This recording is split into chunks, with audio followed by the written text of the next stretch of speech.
Bien dans son job pour parler des startups, en tout cas de ces entreprises en forte croissance avec Clara Lévy-Leparquier. Bonjour Clara. Bonjour Arnaud. Ravi de vous accueillir. Vous êtes dirigeante de MTH Coaching. Vous avez choisi de faire un focus sur ces entreprises.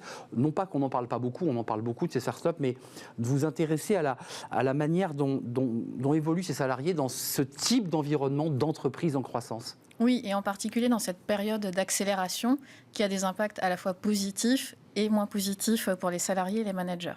Sachant que souvent, quand on intègre une start-up, au départ, c'est une entreprise très centrée sur ses fondateurs, qui sont souvent charismatiques, qui ont un noyau dur, une sorte de garde rapprochée autour d'eux.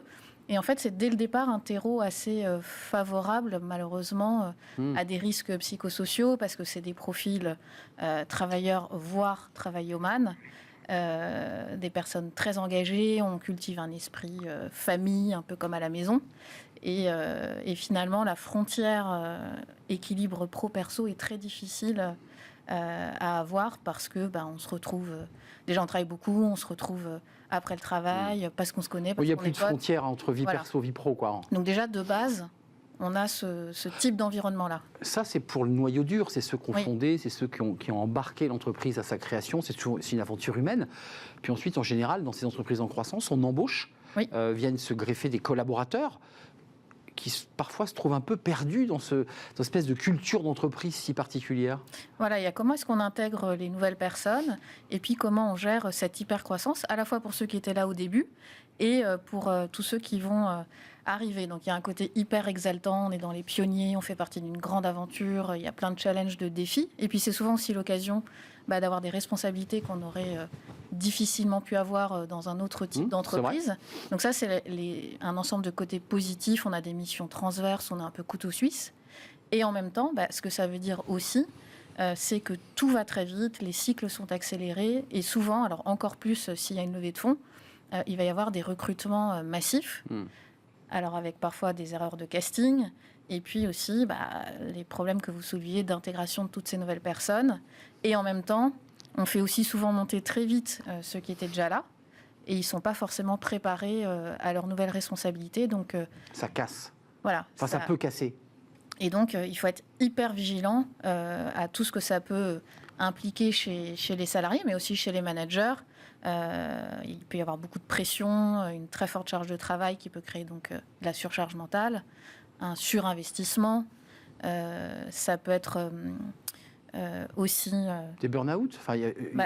Parlons-en, rentrons dans le sujet, parce que vous dites quand même, et c'est votre focus, c'est qu'il y a quand même des risques RPS dans tout ça. C'est-à-dire que la grande aventure humaine peut laisser aussi des gens sur le quai. Oui, c'est ça, parce qu'en fait, dans les RPS, ils sont de trois types. Ils sont sociétaux, organisationnels, individuels. Et finalement, on regroupe pas mal de risques psychosociaux organisationnels, de facteurs de risque, psychosociaux organisationnels, avec une forte intensité de travail, une forte charge émotionnelle, alors à la fois avec de l'exaltation, mais aussi pression. Et puis une intensité du travail qui est... Avant de nous quitter, Clara, comme c'est une question qui est fondamentale chez nous, est-ce que ces entreprises, dès le départ, vous nous dites, elles démarrent, tout c'est un peu empirique, il y a une passion, il y a une aventure, est-ce que assez rapidement, le conseil que vous leur donneriez à ces dirigeants, c'est de s'entourer, je sais pas, d'un chief officer, d'un DRH, de ne pas avoir peur? Parce que souvent, le mot DRH fait un peu peur. On se dit, mais je démarre ma boîte, j'ai pas besoin de DRH. C'est souvent une des personnes qui recrutent tardivement. Et c'est une grosse erreur.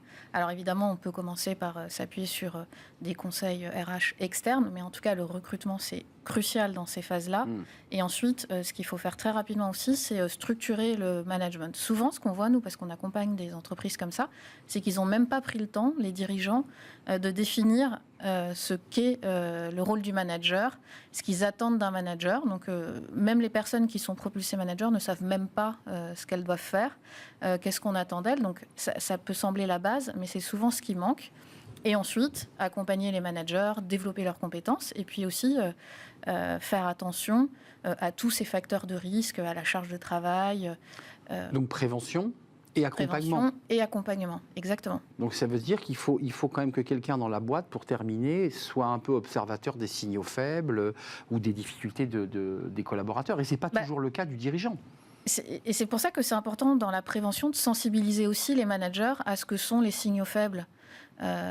Par exemple du stress, du burn-out. Mais eux-mêmes, ils sont les premiers touchés parce qu'il y a une étude qui montre que 70% des fondateurs de start-up sont touchés par des problèmes de santé mentale, donc c'est quand même énorme, 3 sur 4, et 37 par de l'anxiété. Donc, parce qu'eux sont dans la tête dans le guidon et ont des enjeux si forts oui. qu'ils se mettent en danger physique. Oui, et puis en fait, ils ont des objectifs très court terme, de rentabilité extrêmement forte, et souvent, ils ne sortent pas la tête de l'eau, quoi.